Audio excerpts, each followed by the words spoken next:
లోక్సభలో విదేశీ విరాళాల నియంత్రణ సవరణ బిల్లుపై కీలక పరిణామం జరిగింది. ఎఫ్సీఆర్ఏ బిల్లును జాయింట్ పార్లమెంటరీ కమిటీకి పంపాలని అమిత్ షా ప్రతిపాదించారు.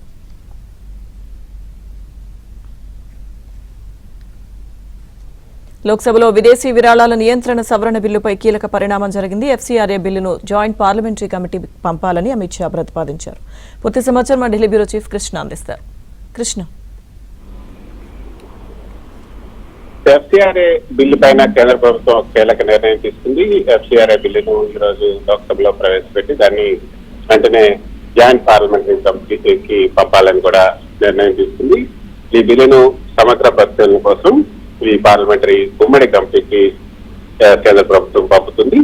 అయితే ఈ కమిటీలో కూడా సభ్యుల సంఖ్యను కూడా కేంద్ర ప్రభుత్వం నిర్ణయించింది. మొత్తం 31 మంది సభ్యులు ఉంటారు.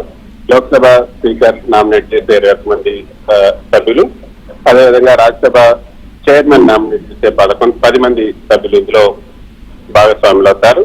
కోరం కూడా అంటే కమిటీ సమావేశం చెల్లుబాటు కావడానికి మొత్తం సభ్యుల్లో కనీసం 3వ వంతు మంది హాజరు కావాలన్న నిబంధన కూడా పెట్టారు.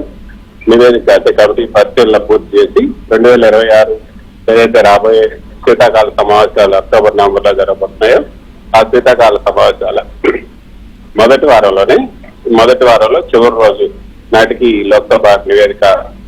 లోక్సభకు ఈ జేపీసీ నివేదిక సమర్పించాలి. రాజ్యసభ కూడా ఈ ఉమ్మడి కమిటీలో భాగస్వామి వారి తరఫున నామినేట్ చేసినటువంటి సభ్యుల పేర్లను లోక్సభకు తెలియజేయాలని కూడా కోరింది. అయితే లక్ష్మీదుర్గా ఈ ఎన్జిఓలు అదేవిధంగా ఇతర సంస్థలకు వచ్చే విదేశీ నిధులపైన నిబంధనలను సవరించే ముసాయిదా కాబట్టి సభలో త్వరితగతిన కాకుండా క్షుణ్ణంగా సమీక్షించేందుకు ఈ కమిటీకి జేపీసీకి పంపడం జరుగుతుంది.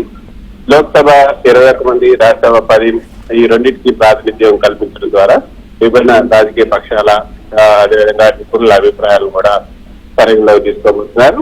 సో రాబోయే శీతాకాల సమావేశాల నాటికి నివేదిక వాళ్ళని స్పష్టమైనటువంటి గడువు పెట్టడం వల్ల చట్టరూపం దాల్చే ప్రక్రియను నిర్దేశిత సమయంలో పూర్తి చేయడానికి వీలవుతుందని కూడా కేంద్ర ప్రభుత్వం భావిస్తుంది.